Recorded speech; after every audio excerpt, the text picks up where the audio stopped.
এখন গাঁৱত বেয়া গোন্ধ বিয়পোৱা এজনী চোৰেলৰ আতংকৰ সৃষ্টি হৈ আছিল। যোনেই ৰাতি বাহিৰলৈ ওলাই তাৰ গাতেই চোৰেলজনীয়ে বেয়া গোন্ধ ওলোৱা মোজা এপাট পেলাই দিয়ে, যাৰ ফলত লগে লগেই মানুহজন অচেতন হৈ পৰে আৰু তেতিয়াই চোৰেলজনীয়ে সেই মানুহজনক খাই পেলায়। এদিন ৰাতি পৱনে তাৰ পত্নীৰ সৈতে বাইকত ক'ৰবালৈ গৈ আছিল। বহুত আন্ধাৰো হৈছিল। তেতিয়াই সেই দুৰ্গন্ধ বিয়পোৱা চোৰেলজনী সিহঁতৰ বাইকৰ সন্মুখতেই ওলাল। চোৰেলজনীক দেখি পৱনে থতমত খাই গ'ল আৰু তেতিয়াই সিহঁত বাইকৰ পৰা পৰি গ'ল। আহ, মোৰ কঁকালটো ভাঙিল যেনেই পাওঁ। পৱন, তুমি বাইকখন কিয় লৰচৰ কৰি দিলা? আমি কেনেকৈ পৰি গ'লো? কবিতা, মোৰ বাইকৰ সন্মুখত এজনী চোৰেল ৰৈ আছিল। হে ভগৱান, তুমি এয়া কি কৈছা? কেনেবাকৈ দুৰ্গন্ধ বিয়পোৱা চোৰেলজনী নহয়তো? সোনকালে বাইকখন উঠোৱা আৰু ইয়াৰ পৰা পলাওঁ ব'লা। প্ৰথমে পৱন নিজেই উঠিলে, তাৰ পাছত সি কবিতাক উঠালে আৰু সি যেতিয়া বাইকখন উঠাবলৈ লৈছিল তেতিয়াই সি দুৰ্গন্ধ বিয়পোৱা চোৰেলজনীক দেখিলে। চোৰেলজনীয়ে হাতত এখন মোনা লৈ আছিল আৰু মোনাখনৰ ভিতৰত বহুত বেয়া গোন্ধ ওলোৱা মোজা আছিল। মোক লগ নকৰাকৈয়ে তহঁত ক'ত যাবলৈ ওলাই আছ? কবিতা, এইজনীয়ে গোন্ধ বিয়পোৱা চোৰেলজনী, এইজনীয়ে গাঁৱত আতংকৰ সৃষ্টি কৰি আছে। পৱন, তুমি তাইলৈ কি চাই আছা? পলোৱা ইয়াৰ পৰা সোনকালে।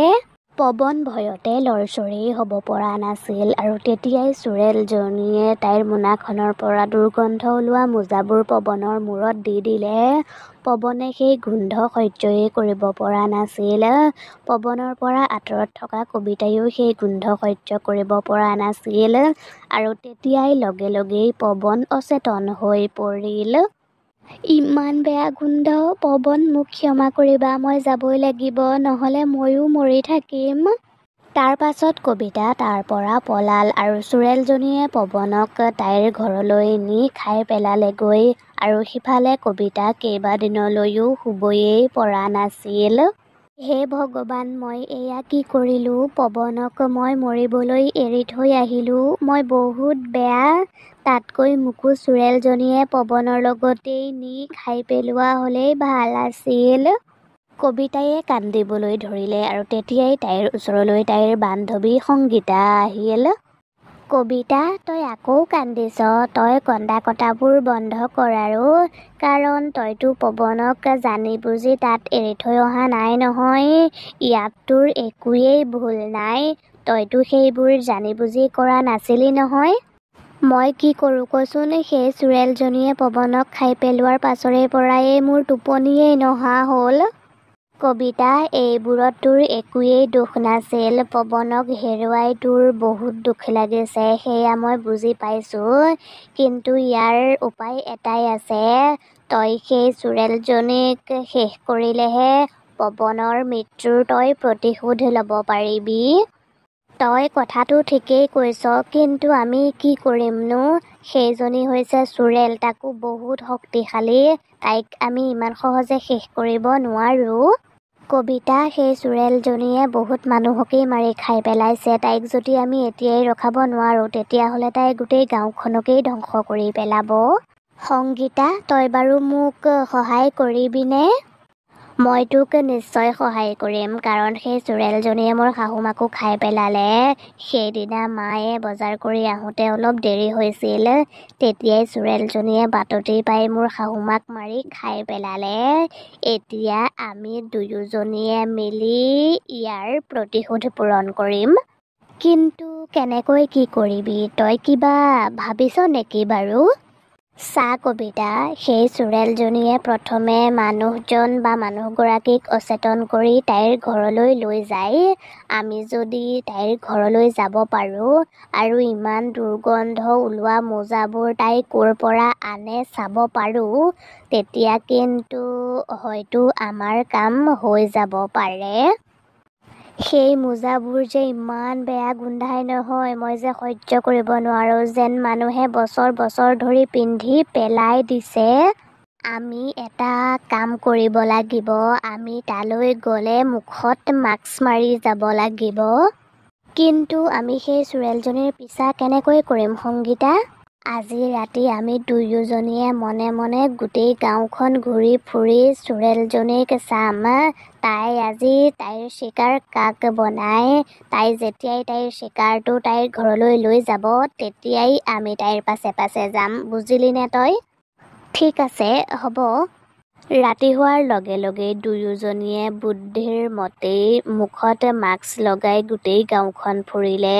তেনেকৈয়ে বহুত ৰাতি হৈ গ'ল, কিন্তু সিহঁতে চোৰেলজনীক দেখায়েই নাপালে। সিহঁত দুয়োজনেই গৈয়ে আছিল, কিন্তু তেতিয়াই হঠাৎ সংগীতাৰ ভৰিখন পিছলি তাই পৰি গ'ল।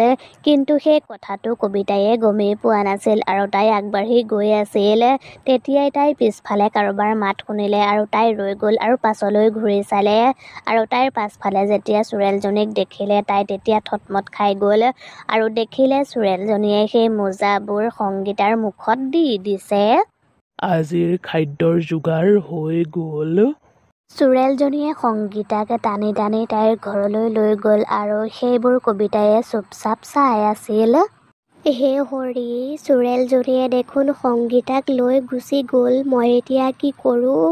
মই সংগীতাক বচাবই লাগিব, মই তাইক মৰিবলৈ দিব নোৱাৰোঁ। কবিতায়ে চোৰেলজনীৰ পিছা কৰিবলৈ ধৰিলে। কিছু সময়ৰ পাছতেই তাই গৈ চোৰেলজনীৰ ঘৰ পালেগৈ। হে হৰি, এইটো ইমান ভয়ানক ঘৰ, ভিতৰলৈ মোৰ যাবলৈয়ে ভয় লাগিছে, কিন্তু যি হ'লেও মই ভিতৰলৈ যাবই লাগিব। চোৰেলজনীয়ে সংগীতাক টানি টানি ভিতৰলৈ লৈ গ'ল আৰু তাইৰ পিছে পিছে কবিতাও সোমাই গ'ল আৰু কবিতা চোফা এটাৰ পিছফালে লুকাই চোৰেলজনীৰ কথাবোৰ শুনিবলৈ ধৰিলে। প্ৰথমে মই এই মোজাখিনি নিজৰ ঠাইত থৈ আহোঁগৈ, কাৰণ এই মোজাখিনিৰ কিবা এটা হ'লে মোৰ কি অৱস্থা হ'ব। এই মোজাখিনিৰ কাৰণেইতো মই গাঁওবোৰত আতংকৰ সৃষ্টি কৰি আছোঁ। এই মোজাখিনি নহ'লে মোৰ গতিয়েই বেয়া হৈ যাব। তেতিয়াই চোৰেলজনীয়ে গৈ এটা বাক্সা খুলিলেগৈ, য'ত এসোপামান মোজা আছিল আৰু বাক্সাটো খোলাৰ লগে লগেই বহুত বেয়া গোন্ধ ওলাইছিল। ইচ ৰাম, ইমান বেয়া গোন্ধ ওলাইছে। এই মোজাবোৰ কাৰ হয় বাৰু? এই গোন্ধবোৰ লওঁতে লওঁতে মই মৰি নাথাকিলেই হ'ল আৰু। কবিতায়ে গোন্ধবোৰ যেনে তেনে সহ্য কৰি আছিল আৰু তেতিয়াই চোৰেলজনীয়ে বাক্সাটো বন্ধ কৰি দিলে। এতিয়া মই আৰামত পেট পূজা কৰি লওঁ। হে ভগৱান, চোৰেলজনীয়ে দেখোন সংগীতাক মাৰি খাবলৈ লৈছে। মই এতিয়া কি কৰোঁ বাৰু? তেতিয়াই কবিতায়ে দেখিলে কোনোবা মানুহ এজনে দুৱাৰ ভাঙি চোৰেলৰ ঘৰৰ ভিতৰলৈ সোমাই আহিছে আৰু সেই মানুহজন বহুত খঙত আছে। চোৰেল, অৱশেষত মই তোক বিচাৰি পালোঁ। তই মোৰ গোটেই পৰিয়ালটোকেই মাৰি খাই পেলালি। মই তোৰ সকলোবোৰ কথা গম পাইছোঁ। তোৰ গোটেইবোৰ শক্তি সেই দুৰ্গন্ধ মোজাবোৰত আছে, হয়নে নহয়? আৰু সেই মোজাবোৰ তোৰ স্বামীৰ হয়। মই এতিয়া সেই মোজাবোৰেই জ্বলাই দিম, তাৰ পাছত চাম তোৰ কি অৱস্থা হয়। হয়, তই ঠিকেই কৈছ, সেই মোজাবোৰ মোৰ স্বামীৰেই হয়। কিন্তু তই এই কথাবোৰ কেনেকৈ গম পালি? নে মোৰ স্বামীৰ ভূতে আহি তোক কথাবোৰ ক'লেহি? তই কথাবোৰ গম পালেও মোৰ নোম এডালো তই লৰচৰ কৰিব নোৱাৰ। তই মোক একোডাল কৰিব নোৱাৰ। কবিতায়ে মনে মনে তাতেই ৰৈ কথাবোৰ শুনি আছিল আৰু তাই সকলোবোৰ কথা বুজি পালে আৰু তাই এতিয়া কি কৰিব লাগিব সেয়াও জানিলে। তেতিয়াই তাই অনা বেগটোৰ পৰা তাই খুচৰি মুচৰি কেৰাচিনৰ বটলটো উলিয়ালে, কিন্তু তাই মেচটোৱেই বিচাৰি পোৱা নাছিল। আৰে, মেচটো ক'ত আছে? কেনেবাকৈ মেচটো সংগীতাৰ বেগত থাকি যোৱা নাইতো? তাইৰ বেগতেই থাকি গ'ল চাগে। সংগীতাৰ বেগটো সংগীতাৰ হাততেই লাগি আছিল আৰু তাই চোৰেলজনীৰ পাছফালে পৰি আছিল। তেতিয়াই কবিতা মনে মনে সংগীতাৰ ওচৰলৈ গ'ল আৰু তাইৰ বেগৰ পৰা মেচটো উলিয়াই আনিলে। চোৰেলজনীয়ে তাইক দেখা নাপালে, কিন্তু চোৰেলজনীৰ সৈতে কথা পাতি থকা মানুহজনে তাইক দেখিলে আৰু সেইবোৰ দেখি তেওঁ সকলোবোৰ বুজি পালে।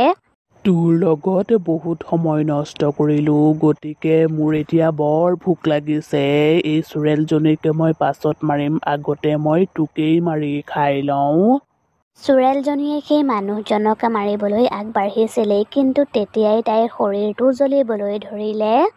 আৰে মোৰ শৰীৰটো কিয় জ্বলিছে? কি হৈছে মোৰ? কি হৈছে? বচা মোক। যেতিয়াই চোৰেলজনীয়ে পিছলৈ ঘূৰি চালে তেতিয়াই তাই দেখিলে কবিতাই সেই বাক্সাটো জ্বলাই দিলে, যাৰ ফলত চোৰেলজনী জ্বলি ভস্ম হৈ গ'ল। আৰু তেতিয়াই সকলোবোৰ বাচি গ'ল আৰু সংগীতাৰো চেতনা ঘূৰি আহিল। এইবোৰ কি কবিতা? আৰু চোৰেলজনী ক'ত? ভয় কৰিব নালাগে সংগীতা, সকলোবোৰ ঠিক হৈ গ'ল আৰু চোৰেলজনীও ইয়াৰ পৰা গুচি গ'লগৈ। যি হ'ল হৈ গ'ল, এতিয়া সকলোবোৰ ভালে থাকিলেই হ'ল। আৰু তাৰ পাছত সকলোবোৰ তাৰ পৰা নিজৰ ঘৰা ঘৰি গুচি গ'ল।